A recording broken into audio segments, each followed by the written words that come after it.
Bonjour, bienvenue, ici Jacques Gauthier, dans cette retraite que nous faisons ensemble avec Charles de Foucault. Alors nous sommes rendus au 6e entretien, 6e vidéo, où nous mettons à l'école en réalité de Saint-Charles de Foucault. Dans la première vidéo, vous vous en souvenez, en tout cas vous pouvez toujours le revoir si vous voulez, c'est vraiment un survol de sa vie. Dans la deuxième vidéo, on commence à aborder sa spiritualité, discerner la volonté de Dieu pour mieux l'accomplir. C'est le point que l'on voit dans cette deuxième vidéo. Dans la troisième, on parle plus d'obéir par amour. En fin de compte, c'est d'imiter Jésus à Nazareth, d'aimer Jésus et de l'imiter à Nazareth. C'était très, très fort chez Charles de Foucault, ça, cette vie cachée de Jésus à Nazareth. Dans la quatrième vidéo, c'était la mission de Charles de Foucault, où on a vu que pour Charles de Foucault, en réalité, c'est de prêcher par l'exemple, de crier l'Évangile par sa vie et d'évangéliser par la bonté, en fin de compte, d'être présent. Dans la vidéo précédente, on a commencé à aborder la vie de prière de Charles de Foucault, parce qu'il ne faut pas oublier que c'est avant tout un homme de prière, et nous avons parler justement de le temps de la prière de Charles de Foucault, qui est un temps constant où il prie, en fin de compte, comme il aime. Et là, dans cette sixième vidéo, eh bien, nous allons parler de méditer la parole de Dieu. Charles de Foucault, il prie souvent avec la parole. Il médite la parole, et la parole, justement, féconde sa prière qui va se poursuivre en adoration. Alors, je vous souhaite de bien vivre ce temps de ressourcement. Comme je vous ai dit, c'est une retraite que nous faisons ensemble, donc une expérience d'intériorité où nous essayons de suivre le Christ. Charles ne se prenait pas comme un modèle, mais c'est plutôt comme un frère, et nous avons pas nécessairement à imiter ce qu'il a vécu. C'est pas tout le monde qui peut aller au désert et tout ça, mais comme il disait, les saints, on n'a pas à les imiter, mais à imiter celui qu'ils imitent, celui qu'ils suivent, qui est le Christ. C'est lui qui est le véritable modèle, qui est notre source, notre vie.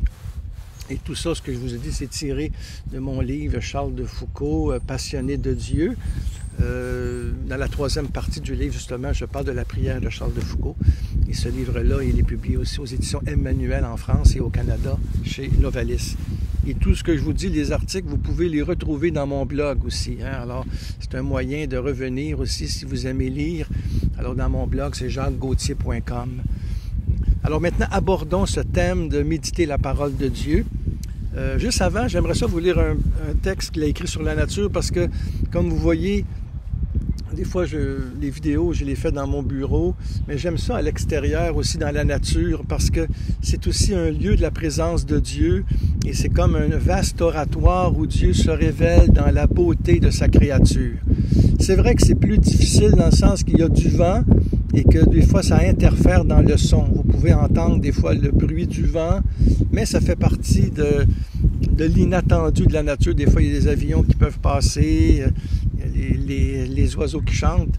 Alors, tout ça, ça fait partie de l'impondérable, je dirais, enregistrer à l'extérieur. Alors, comme là, il y a le vent, alors probablement vous l'entendez. Alors, dans le texte de Charles de Foucault, justement, où il parle de la nature à travers le Créateur, c'est très beau ce qu'il est. Alors, je vous le lis. « Mon Créateur, mon Père, mon bien-aimé, vous êtes la beauté suprême. Toute beauté créée, beauté de la nature, du ciel au coucher du soleil, de la mer unie comme une glace sous un ciel bleu, des forêts sombres, des jardins fleuris, des montagnes, des grands horizons, du désert, des neiges et des glaciers, beauté d'une belle âme et se reflétant sur un beau visage, beauté d'une belle action, d'une belle vie, d'une grande âme. Toutes ces beautés ne sont que les plus pâles reflets de la vôtre, ô mon Dieu. Tout ce qui a charmé mes yeux en ce monde n'est que le plus pauvre, le plus humble reflet de votre beauté infinie. Alors ici, on voit Charles de Foucault qui comme Saint-Augustin, va dire, beauté, je t'ai longtemps entendu, tu étais caché, tu étais au-dedans de moi, beauté ancienne, toujours neuve. Alors ici, on voit ici Charles de Foucault se met une photo de lui au désert. Et maintenant, nous allons aborder justement sa prière, méditer avec la parole de Dieu. Parce que Dieu nous parle à travers la Bible. La prière pour un chrétien, c'est une réponse à cette parole de Dieu que nous lisons, que nous entendons, méditons, contemplons. Le chrétien ne prie pas dans le vide. Il est en communion avec le Christ, le Verbe fait chair.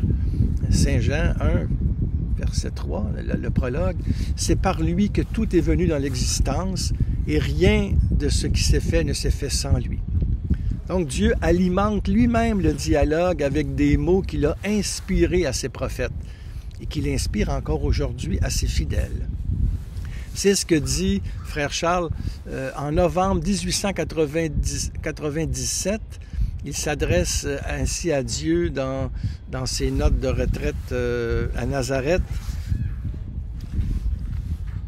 Il dit, vous parlez, ô mon Dieu, aux hommes de deux manières, à haute voix, pourrait-on dire, et à voix basse. À haute voix, par les livres inspirés, la Sainte Écriture, et à voix basse, par tout ce qu'inspire votre grâce, par toutes les paroles intérieures que vous inspirez aux fidèles. Alors, Charles de Foucault ici dit que Dieu parle de deux manières, on pourrait dire de trois, parce qu'il parle à travers sa nature aussi, mais il parle surtout à travers la parole, la Bible, mais il parle aussi au-dedans de nous, à voix basse, tout ce qui inspire sa grâce, toutes les paroles intérieures que nous inspire la méditation de la parole de Dieu. Alors c'est ça que Frère Charles fait beaucoup dans sa prière, c'est qu'il écoute la voix intérieure du Seigneur. Pour lui, il dirait, il prie avec un crayon à la main pour mieux l'entendre, je dirais à voix basse dans sa prière contemplative. Il médite la parole, mais il écrit en même temps, il note ses méditations, non pas pour être publié, mais c'est parce que ça prolonge sa prière. Il écrit en priant, dans un va-et-vient, je dirais, constant avec la Bible, surtout les évangiles, les psaumes aussi. Il ne recherche pas des effets de style, mais il tisse avec les mots de tous les jours le visage de Jésus. Et il le cherche d'une ligne à l'autre, priant en silence quand les mots n'arrivent plus à dire, tout ce que, en fin de compte, les mots peuvent dire. Il se cramponne, je dirais, à de courtes formules, comme des flèches lancées à Jésus pour relancer sa prière. Un peu comme, il va dire, Jésus suffit. Là où il est, rien ne manque. Et il médite pas seulement le jour, mais aussi la nuit. Il se lève la nuit, il médite avec foi et amour les textes bibliques pour lui-même, et pour prolonger cette intimité avec Jésus et imprégné de son esprit, eh bien, justement, c'est ça, pour que cette méditation se transforme en contemplation. Il couche sur le papier de simples mots qui raniment la ferveur de la prière, qui lui donne un appui salutaire, les jours de grande sécheresse comme il va vivre. Donc, c'est une méthode de méditation biblique qu'il fait, qu'il dispose à la prière, et il va proposer à Louis Massignon, son grand ami, qui est un expert aussi de l'islam, il a écrit beaucoup de livres justement sur l'islam, eh bien, il va proposer à Louis Massignon une méthode biblique de prière que je vais vous lire parce que ça s'adresse à nous aussi et je trouve que c'est une très belle manière aussi de prier. Alors il écrit « Tâchez de trouver le temps d'une lecture de quelques lignes des Saints Évangiles, en prenant chaque jour à la suite, de manière qu'en un certain temps, il passe entièrement sous vos yeux. Et après la lecture, qui ne doit pas être longue, 10, 15, 20 lignes, un demi-chapitre au maximum, méditez pendant quelques minutes mentalement ou par écrit sur les enseignements contenus dans votre lecture. Il faut tâcher de vous imprégner de l'Esprit de Jésus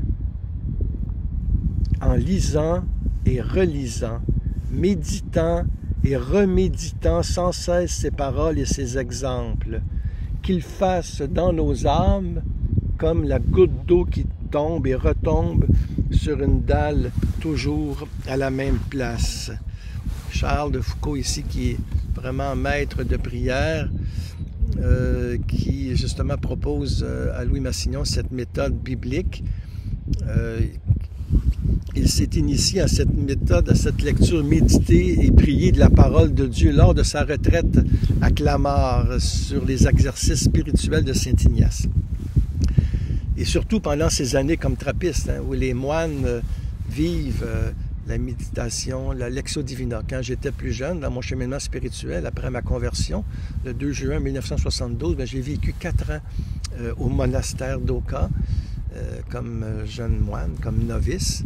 C'est sûr, le Seigneur ne m'appelait pas là, mais c'était 4 années où je me suis initié justement à cette façon de prier aussi, à partir de la parole de Dieu. Et toute ma vie, ça m'inspire, ça féconde ma prière. C'est ce qu'on appelle la Lectio Divina, qui vient beaucoup des pères du désert, mais qui n'est pas seulement pour les moines, vous savez, on peut la vivre chacun chez soi. C'est une réflexion amoureuse sur Dieu à partir de l'Écriture. À l'exemple de Marie, qui retenait tous ces événements et les méditait dans son cœur. Ça, c'est dans Luc 2, 19. Cette lecture, je dirais, irrigue la vie quotidienne de la source évangélique, en fin de compte. On peut dire qu'elle comprend 4 étapes. Dans la lectio, la méditation, l'oratio, la prière, et la contemplation. L'important, en fin de compte, c'est que la lecture se change en prière, en contemplation. Et dans le catéchisme de l'Église catholique, justement, au numéro 2654, on résume bien cette pratique-là, cette méthode-là. Cherchez en lisant et vous trouverez en méditant. Frappez en priant, il vous sera ouvert par la contemplation.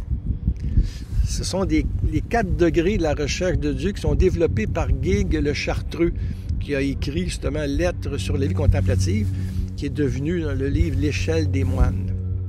Une échelle où on monte justement vers l'union à Dieu. Alors, il y a un lien essentiel entre chacun de ces degrés-là, qui est vu comme une progression de l'âme vers Dieu. Je dirais par la lecture de la parole de Dieu, eh bien, Frère Charles cherche Dieu. Par la méditation, il rumine cette parole pour en pénétrer le sens. Par la prière, eh bien, il exprime ce que cette parole lui inspire, son désir de goûter Dieu. Et par la contemplation, mais son âme est ravie en Dieu. Il s'agit simplement de le regarder.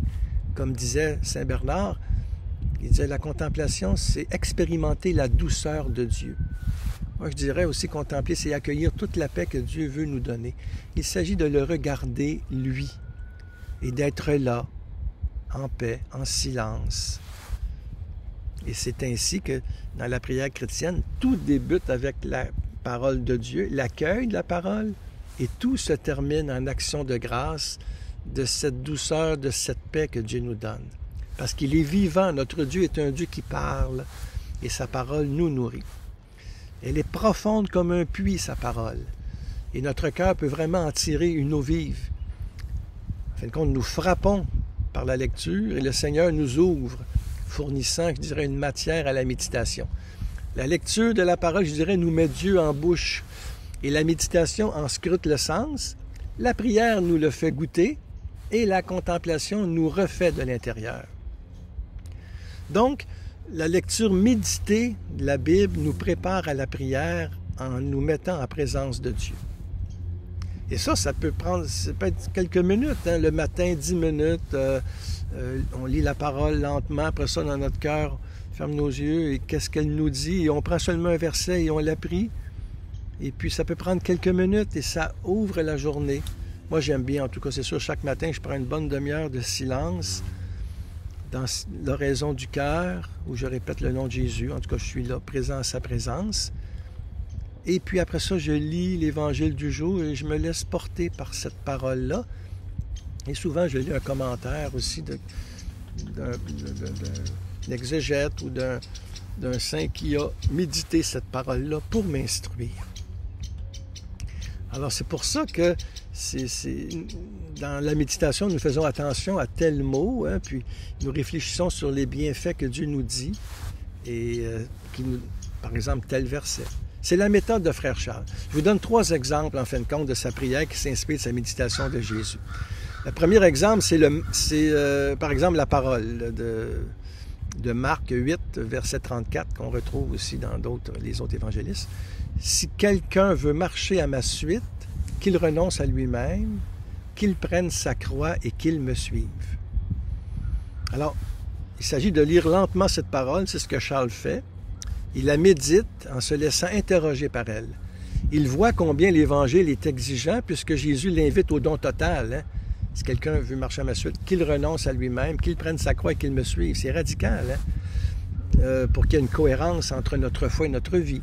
Jésus demande tout, mais il respecte notre liberté.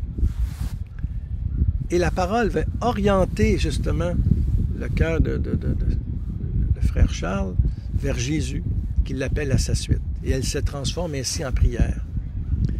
C'est pour ça qu'il écrit dans ses méditations sur l'Évangile, suite à cette parole-là, il va dire « Être votre disciple, c'est être tout à vous. C'est l'union parfaite avec vous. Oh mon Dieu, comme je dois désirer être votre disciple. » Alors vous voyez comment sa parole, la parole de Dieu, eh bien, suscite le désir chez Frère Charles d'être un autre Christ, de vivre ce que Jésus a. Un autre exemple, c'est le centurion qui demande à Jésus que son serviteur soit guéri par la puissance de sa parole. Alors Frère Charles médite la remarque de Jésus. C'est Matthieu 8, 10, quand Jésus dit « Amen, je vous le déclare, chez personne en Israël, je n'ai trouvé une telle foi. » Qu'est-ce que ça incite, ça, chez Frère Charles, suite à ça? Alors, dans ses méditations, justement, il écrit, après avoir médité cette parole-là, hein, où Jésus dit que je n'ai trouvé aucune foi, une telle foi en Israël, eh bien, Frère Charles écrit, « Soyons des hommes de désir et demandons à Dieu l'impossible dans nos prières pour le bien des âmes, pour sa glorification en elles, puisque nous croyons que sa bonté nous accordera les vrais biens que nous lui demanderons. Mon Dieu, donnez-moi la foi que vous voulez que j'ai, et faites-moi agir et prier en conséquence. Saint Centurion, Saint Pierre, priez pour moi. » Alors, vous voyez, la méditation prolonge sa prière. Sa lecture de la Bible devient prière. Un dernier exemple. La méditation qu'il fait de la parabole des talents, où un homme partant en voyage appela ses serviteurs et leur confia ses biens. On retrouve ça dans Matthieu, chapitre 25, verset 14. Eh bien, cette parabole illustre notre responsabilité de faire fructifier les dons reçus de Dieu, en allant au bout de nos capacités en vue de l'expansion du royaume. Alors, c'est notre responsabilité à nous de faire fructifier les biens que nous avons reçus de Dieu. Ce n'est pas à lui de le faire à notre place. Nous fructifions ce que Dieu nous a donné en allant au bout de nos capacités en vue de l'expansion du royaume. Eh bien, pour Charles, il constate qu'il a beaucoup reçu du Seigneur. Hein? Il a beaucoup reçu du Seigneur. Sa conversion, sa vocation, la trappe, la vie d'ermite à Nazareth et tant d'autres grâces. Il prend conscience qu'il lui sera beaucoup demandé. Parce qu'à ceux qui ont beaucoup reçu, il sera beaucoup demandé. Donc, il veut être ce bon serviteur qui déploie ses talents dans la prière et le service, en imitant Jésus qui donne tout. Tout est grâce, disait notre chère Thérèse de Lisieux. Eh bien, chaque personne qui reçoit le Christ comme le don par excellence dans sa vie sera dans l'abondance. Et c'est pour ça qu'à la fin de sa vie, le Christ lui dira à cette personne qui a accueilli sa vie, eh bien, entre dans la joie de ton maître. C'est ce que Jésus nous dira à nous aussi. à vous qui écoutez cette vidéo, à vous qui méditez la parole, entre dans la joie de ton Maître. Et nous nous préparons dès ici-bas à nous préparer à cette noce, à entrer dans la joie du Seigneur en nous, je dirais, préparant le cœur, hein, en nous embellissant de l'intérieur par la prière, où nous sommes unis au Christ. Et quand nous mourrons, cette union continue et nous entrons dans la joie du Maître. Alors l'écoute attentive de Jésus dans les évangiles creuse dans le cœur de frère Charles le désir de l'adorer, de communier à son silence. Seul l'amour compte. Alors, il se sent vraiment en bonne compagnie avec son bien-aimé, comme nous d'ailleurs. Ce bien-aimé qui est réellement présent dans le Saint-Sacrement. Frère Charles repose en lui, même s'il ressent de la sécheresse et que le silence de Dieu se fait lourd. Puis il arrive que la prière devienne contemplation, attention amoureuse au mystère divin, comme disait Saint Jean de la Croix. Alors il regarde Jésus Eucharistie en silence et il se laisse regarder par lui. C'est une chanson aussi, ça. Ne crains pas, laisse-toi regarder par le Christ. Laisse-toi regarder, car il t'aime. Ne crains pas, laisse-toi regarder par le Christ. Eh bien, c'est un peu ça, la contemplation, l'adoration. C'est lui qui nous regarde. Nous nous exposons devant lui et nous fermons les yeux et nous lui disons que nous l'aimons. Comme Pierre à Jésus, Jésus qui lui demande à Pierre, « M'aimes-tu » par 3 fois, hein? « M'aimes-tu » ? « M'aimes-tu » ? Eh bien, c'est ça, dans la prière. Comme disait Thérèse de Lisieux, « Je ne lui dis rien, je l'aime ». Alors, cette contemplation-là, elle est gratuite dans le fond et elle ne recherche aucune efficacité immédiate. Mais il y a une grande fécondité qui va se développer dans l'âme de frère Charles, de frère Charles, comme en chacun de nous aussi, pour l'Église, pour le monde. Le 15 décembre 1904, il écrit à Suzanne Perret « Adorer la Sainte Hostie, ce devra être le fond de la vie de tout humain. Adorer la Sainte Hostie, ce devrait être le fond de la vie de tout humain. »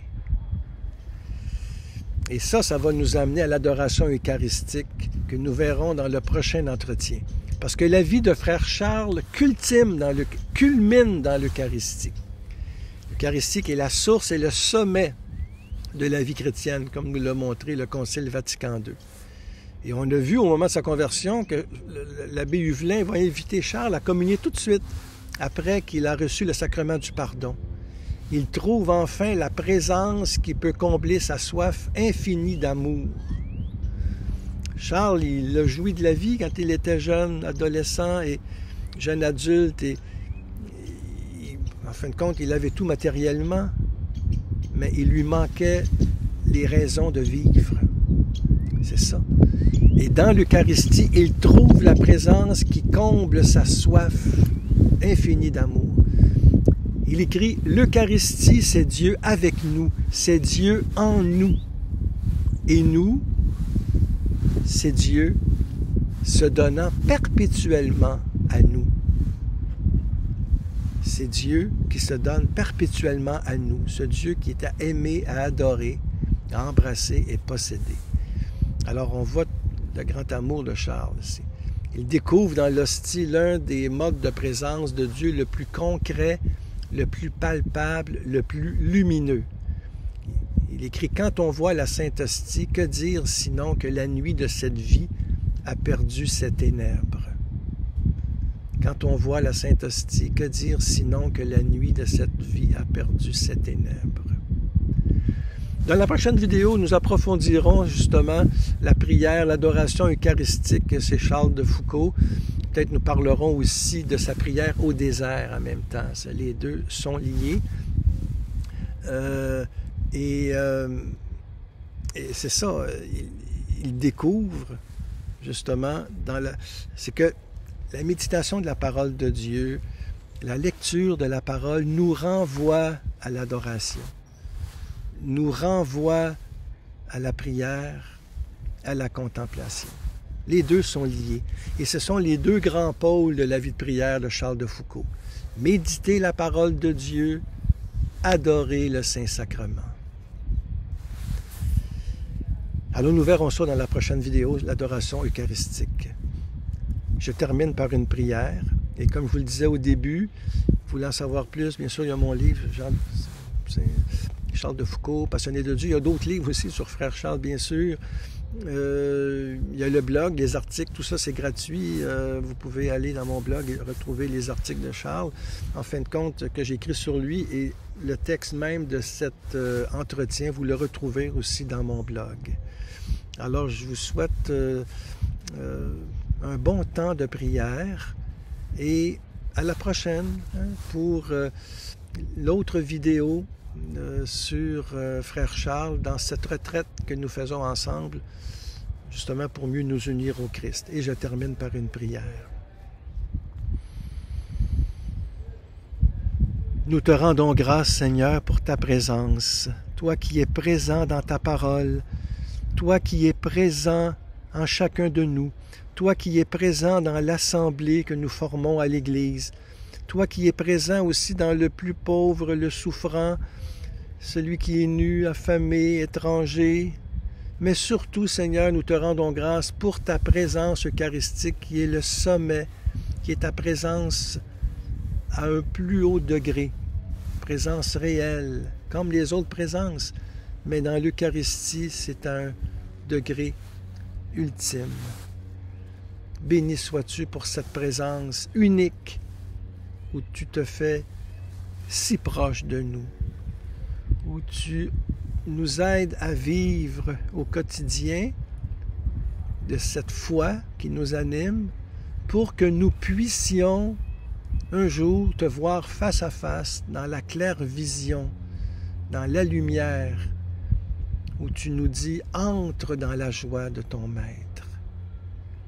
Merci Seigneur pour ta parole, merci pour ton pain de vie, merci pour les frères et sœurs qui nous entourent, merci d'être ce que tu es, Dieu, Père, Fils et Esprit Saint, pour les siècles des siècles. Amen.